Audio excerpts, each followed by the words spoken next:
Subhuti was moved to tears, having deeply understood its meaning and significance. He said to the Buddha, "How remarkable, world-honored one! You have taught us such a profound sutra. Even though I have long attained the wisdom I have never heard such a teaching before.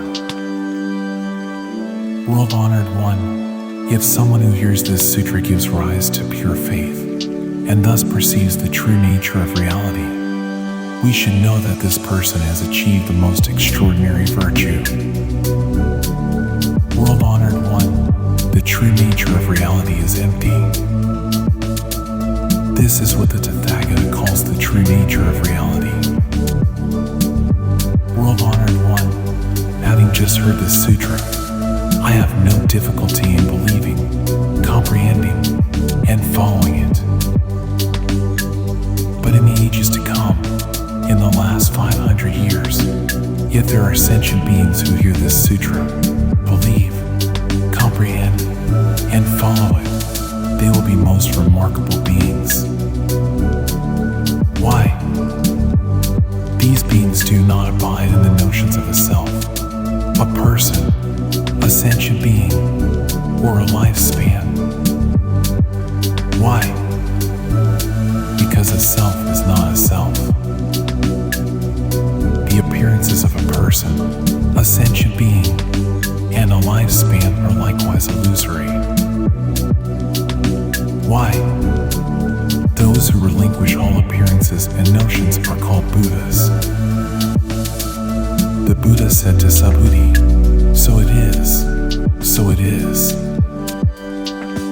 You should know that if someone who hears the teaching of this sutra is neither shocked, frightened, nor disturbed, this person is extremely rare. And why? Subhuti, the Tathagata says that the foremost Paramitha is not the foremost Paramitha. Therefore it is called the foremost Paramitha. Subhuti, the Tathagata teaches that tolerance Paramitha is not tolerance Paramitha. Therefore it is called tolerance Paramitha. Why? Subhuti, in a former lifetime my body was mutilated by King Kalinga.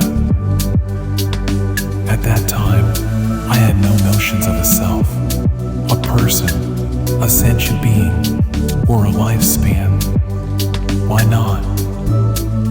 If I had held to the notions of a self, a person, a sentient being, or a lifespan, when my body was dismembered limb after limb, I would have given rise to feelings of resentment and hatred.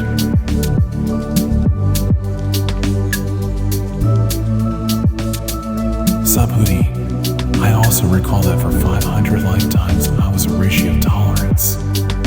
At that time, I was also free from the notions of a self, a person, a sentient being, or a lifespan. Therefore, Subhuti, Bodhisattvas should relinquish all appearances and notions in their resolve to attain unsurpassed complete enlightenment. They should not give rise to any thought attached to form, sound, smell, taste, touch, or dharma. They should give rise to a mind without any attachments.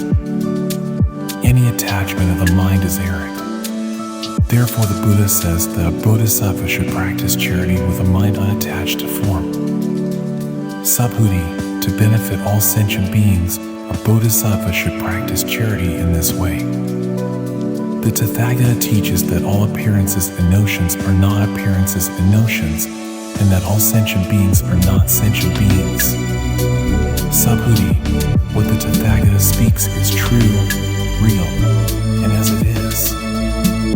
His words are neither deceptive nor contradictory. Subhuti, the truth that the Tathagata has attained is neither real nor unreal. Subhuti, if a bodhisattva practices charity with attachments, he is like a person in the dark who cannot see anything. If a bodhisattva practices charity without any attachments, he is like a person under the bright sun with eyes open, seeing all things clearly.